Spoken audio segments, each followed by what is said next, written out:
Brought to you in association with Grendel Press.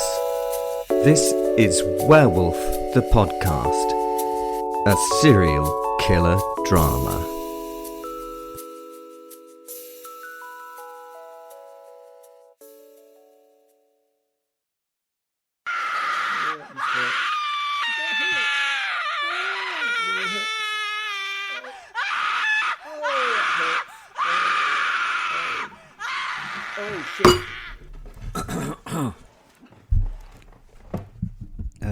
Hello? Sorry about that. This is Werewolf the Podcast, and I am your werewolf, and we're carrying on with some stories from my past. If you'd like to join the Facebook group, it's getting quite busy now, thanks to all those that have joined, then you can find the link down in the description below, and there's other links to other things. Big thanks to all those that sent me what they thought of my last story. It was a bit brutal, but it was fun. Let's carry on. This is called The New Moon Rises.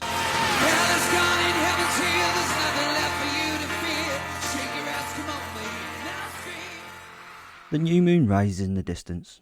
She's a little hesitant behind the bands of cloud that cover her. Tonight is one of those nights I don't have a choice. Well, that is according to all that werewolf lore that has been made up about us in the past. What a pile of steamy bollocks. Ew. Fen and I have to do our thing and wolf out in the wild somewhere, apparently. It's not the truth, really. I don't really need to change, but do you know what? You've given me a fucking excuse. So fuck it, let's go and do what me and Fen are built for. Killing and shit. At this point, I usually have to quickly gloss over who Fen is. So here goes. He's a wolf soul, invisible to all but me. We talk telepathically. He is my best friend. He looks like a wolf, over 1,000 years old. I can use his senses when away from me and vice versa. When we want to be the wolf or the wolfman thing, we can combine and become one beastie. If you want to know more about Fen, please refer to other available episodes and shit on this podcast. I am sometimes a careful, chaotic creature when I need to choose caution. I have to ensure that I'm not really in an area that can get me in trouble. What do I mean by getting myself in trouble, you might ask? Well, you are a super confident werewolf creature. Why would you feel that you can get yourself in any kind of trouble? I can hear you ask it. This is true, but sometimes you want fun without much of the hassle brought into it when people get involved in numbers. I have often had issues in the past by causing too much damage or upset somewhere and then getting busted. Some of my favourite stories, I know, but, you know, not many of you, apart from my wonderful listeners, that is, I'm kind of talking about people in general, appreciate me being all murdery and shit, which I have to say is a shame. I'm really good at it. I've learned over the years not to drop myself into deep shit if I can help it. Shallowish shit is okay for me. Deep shit, not really my forte. Well, it is sometimes. But do you know what? Me and Fen have to be in the mood. I run in my wolf form through the woods and farmland. The breeze brings the pervasive smells of all those that surround me. I can smell the lives and the deaths in this space and beyond. Nature is all around me, and she is giving and taking from them all around us. This is real. This is so real. Humanity has lost this beautiful link to those that we share the world with. Humans have decided that they run the world. Not so, I'm afraid. You will be only one footnote in her history. You will always lose to motherfucking nature. I notice a life before me. It hunkers down in the bushes, hoping not to be seen. That I will simply pass it by as it is still and silent. If it was conscious, it might have the hope that nature would not be a bitch for her this night. Wrong-o. I nonchalantly wander by it. If a wolf could do that nonchalant whistling thing, I would be doing that right now. Sadly, I can't. At the last second, as I feel the mammal relax, I change direction to run into and spoil its day. It is time to test its will to live compared to my will to kill. As I crash into the vegetation, the hare springs away, white tail flashing as she shows fit and ready to run to save herself. She will need to fucking run like never before. She has me playing the game of death with her, and we're off. We charge into the open, fresh-cut field. She kicks and jinks as I snap at her heels. She's quick and able to change direction in a moment, but she does not match my gait and pace. So starts the race, and the thrill takes my entire focus. I run after the big-eared bouncing bunny bitch. With each of her turns, I snap at hind legs that are just a little beyond my grasp. She is such a challenge to catch. Her body is evolved for this, for the chase and for the escape. My only saving grace is that the longer the pursuit, the more chance I have to run her down. I have to keep close and keep her running. She is tiring and looking for the cover of long grass where she may lose me. I have to work hard to keep her from the place of safety. I need to keep her running, keep her constantly on the move, or she may just disappear. I chase, she turns, I chase, and she whips to the left. I snap, she jumps away from my bite. A change of tactics is required. This time, as she changes direction last minute, I do not snap my jaws, but whip my nose onto her hip. She stumbles. Now my time to react as she rolls in the dirt. Clouds of the day's sun-dried dust are lifted into the sky. This bunny is fighting hard for her life, and I am fighting hard for her death. Time gets all relative and slow. I see her lithe and limber, turn and twist as she scrambles to her feet and almost makes it, but I knock her with my nose and she falls again. She is a little slower to rise and fly away this time, but she gains her feet and again is running. Nature is a bloodthirsty whore, and she is sitting and watching this as our excited audience, as wrapped in the action as us. She raises a glass and gives the competitors a salute, much like Caesar at the Colosseum. Her other hand contains a wooden box which she shakes, rattling the bones within before rolling the dice on the dirty ground. This is so exhilarating. I want it to end, but I don't want it to end. I feel so alive in these moments. This is so much living. The hare accelerates and sprints down a nice, even, straight path. Perfect. She is mine. Nature's roll this time was low, and I will soon run her down. I am catching her. I'm catching her. Almost there. Almost. I snatch at the little white tail as she stops dead. I get a mouthful of fucking fluff and run over the still creature as she shrinks to the ground, her legs and body being rattled by my own. I try to stop quick, but my size means momentum and she's up and running in the opposite direction even before I can come to a halt. Ah, for fuck's sake, runs through my mind. She is a worthy opponent. Now the fluffy-ass little bitch has outwitted me and stands at some distance, staring at me in the dark. My mouth is full of white fluff from her ass, but no fucking bunny. She is by the long grass and her escape. I have no chance, and she senses it too. She's beaten me. The little fucker had won. Mother Nature stands to clap, and we hear the tumultuous applause as if we're standing before a vast crowd. I bow my head to the winner. She paws the ground with her front foot, twitches her ears, and then turns and disappears into the dark grass, tail flashing. She deserved her escape. I don't actually feel that bad.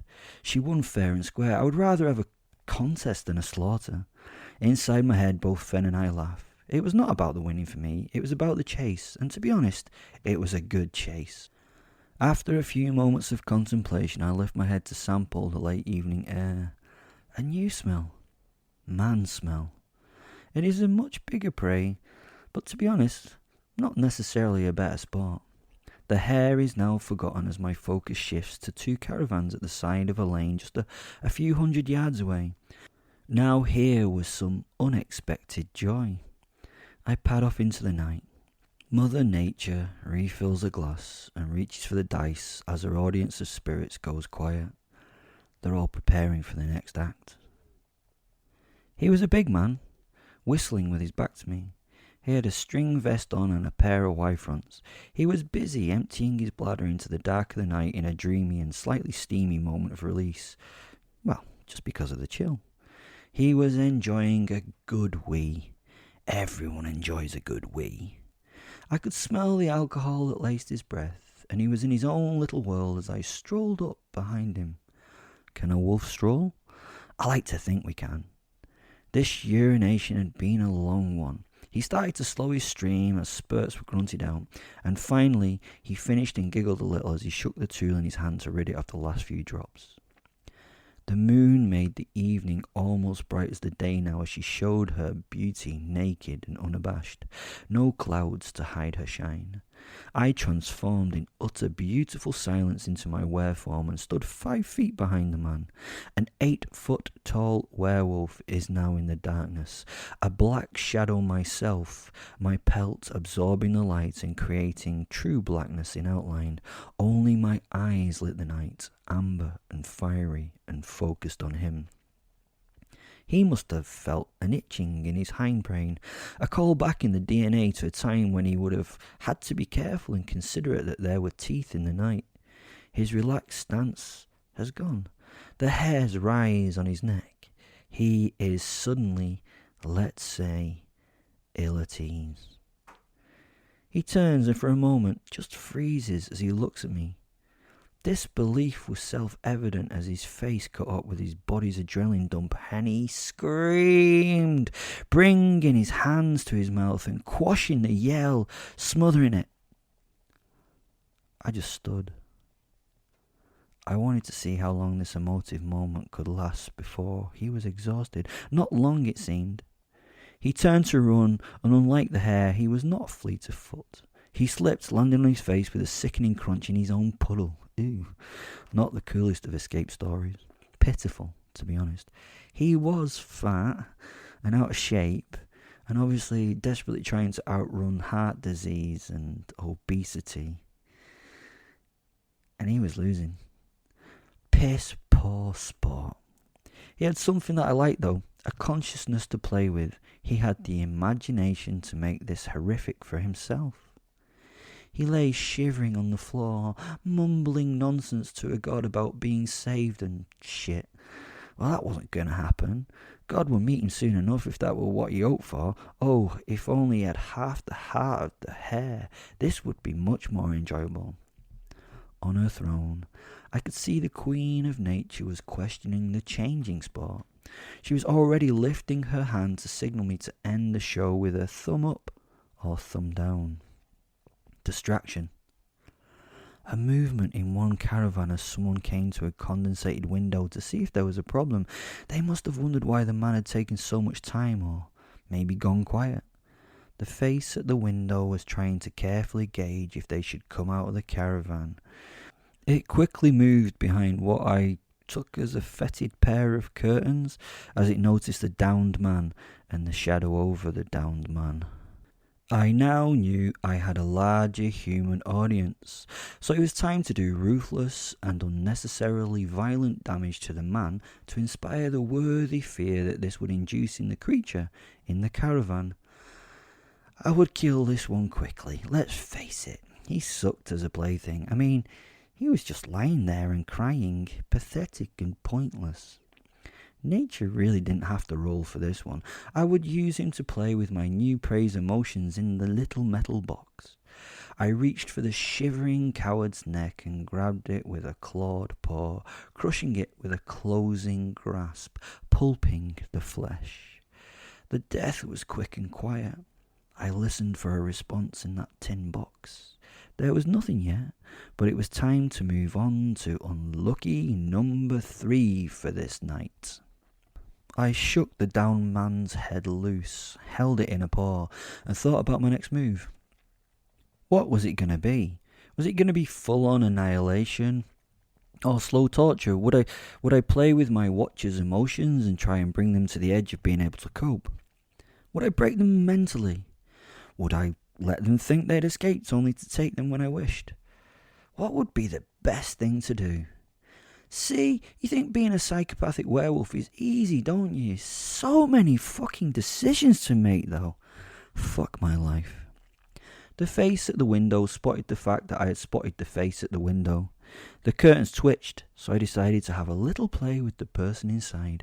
She smelt young, in her early 20s, and very scared. I loved that smell. Female and frightened. I'm not being sexist or genderist or ist of any kind here. There's just something so nice to the flavour of a frightened female. It's incredible on the palate. The head flinched down and out of sight, allowing me to disappear from the world as well. Now it was even more frightening for her, as I was down below the window and out of her eye. There are not many things more terrifying than knowing that there is a werewolf out there. Something slightly more frightening is knowing there is a werewolf out there that knows that you are there. Even more frightening than that is when that werewolf you know is out there, that you know has seen you, and then it suddenly disappears. It's out there, but you have no idea where it is. I remembered I had the dead man's head in my hand, so I put it up to look in the window, just like a shit puppet, bashing its forehead on the glass and smearing blood across its surface. This got an intake of breath, a scream, and a crash as she fell to the floor. The gasp alone was slightly orgasmic, I have to admit. I did let go of a little giggle. Not a very big, tough, werewolfy thing to do, I admit, but I know I can share these things with you guys and not be judged too harshly. Fuck, I enjoy this shit. I do enjoy playing with my food. I know it's bad form, but come on. It is a real laugh to frighten the fuck out of some poor git or girl. I changed back to my human form. I wanted to play a little longer and sent Fen around to the other side of the caravan so that he could give me feedback on what was happening inside the space through a window. The images he sent me to my mind were beautiful. The girl had squeezed herself into the tiny corner of the tin box and stared at the head as I bobbed it up and down before her. I started making what I thought was spooky noises, but went quiet when Fen told me I sounded like an idiot. I must try harder. Aha!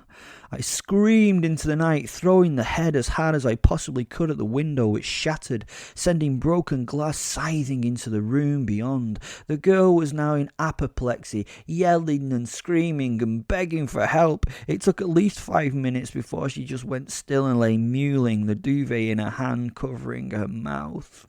I knew she wouldn't move for a while, which gave me time to think. What to do? Yeah, I now had a funner plan. I walked over to the dead man's body and tore open his abdomen while the posit kept an eye on the girl. I grabbed a handful of guts, pulled them free and took them back to my victim.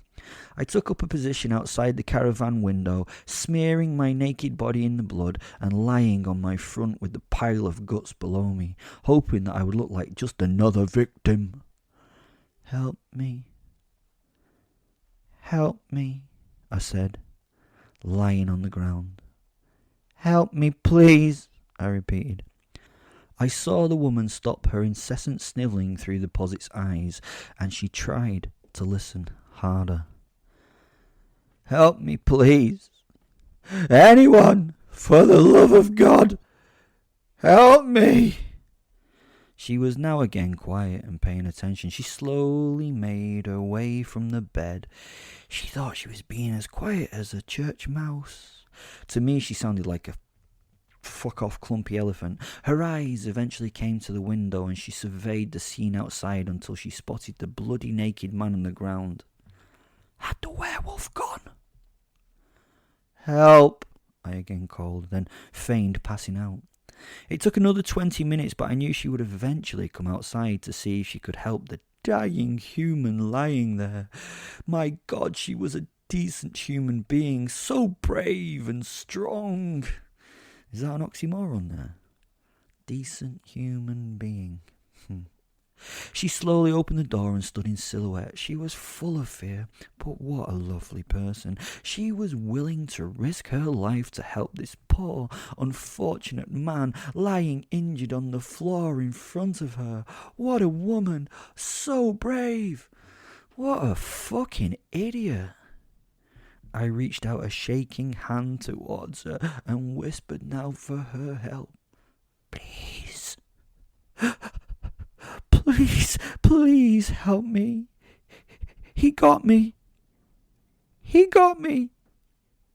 He's gone, but he got me. She had no shoes on. She was only in her night attire. Her hair was dark and loose. Her face was contorted in fear, yet she still came forward to help the injured man. She knew there was death. She'd seen it do it. She had seen it kill. Yet she still came to help. When is bravery fucking stupidity? Have people no thought for their own lives? As she slowly got to me, she started to try and speak to me in a loud whisper. She was afraid that the thing she saw was still in the vicinity. So she should be, because it was here and it was waiting for her. Are you okay? She asked me. Are you okay? Deposit sent to my head. Is she asking that as you lie there in your own blood and guts, is she really that much of a fucking idiot? No, I said out loud in answer to her and his question at one and the same time. She slowly made her way to me, just lying there, and I could sense the fear and the dread she took every step. It was a heady cocktail, and it would be drunk and enjoyed when she got close enough for me to transform. With each step, I got more excited. It was like the children's game. What time is it, Mr. Wolf? I think that's what it's called. It's where the kids sneak up behind the player being the wolf and have to freeze when the wolf turns round, not to be caught. If you move, the wolf gets you. It now was time, Mr. Wolf. I reached for her and grabbed her wrist. Help me. It's fucking killed me, I burbled. What is it? She asked. Can I help? Oh God, I've no idea what I mean. What can I do? She burst into clouded, tear-filled failure. Phone for help. Please phone for help, I asked her. I need an ambulance. My guts are on the fucking floor. I can't hold them in anymore. Please help me. She cried out. She let her fear and sadness spill out like I had pretended my guts had. She let herself go. I knew she had to release it for a little while before she would be in any state for me to add any more distress. She'd actually done very well to cope as well as she had done so far. It was a little miracle that she'd not completely broken. I was slightly impressed and happy that it would be not over that quickly. Have you got a phone? Please. I need help, please. I have to say, my acting was on absolute point. I've got one in the caravan. I'll go get it, she said. She was now ready to help. She went into dealing with an emergency mode as I grasped her wrist and held it very firmly. You see then, you're fucked, I told her as I looked into her eyes. Her face fell into confusion. She looked at my grip on her wrist and questions shot into her eyes, but it was too late. I had her, and she was now mine. She fought to get away, but I held her hand, mine turning from a soft and warm human hand to a hard and strong werewolf's claw. I looked her in the eyes as I changed so that she saw all the change that was going on. What would she do? How would she cope? Would she cope? I hope so, as this was just the beginning of the night for her, and I didn't want to break her too quickly. That would be no fun. The man had been, pathetic. I hoped that the woman would not be, that she would be strong and positive and take some breaking. Let us see where the night leads us. I smiled at her as I released her arm. Big, teethy tooths on show. She looked down at her now free wrist and then back at me. She was confused. In my mind, I said, "Run, little hare. Run." Thanks for listening. There are loads of things down in the description for the podcast. There's Twitter, Instagram, there's a book, there is Facebook groups. There is a link to support the show where you can buy me a flat white by following the support the show link. That would be wonderful. Thanks for listening. Thanks for listening, everybody. You're all wonderful people, and I hope you have nightmare. I hope you don't have. I hope you. Never mind. Bye.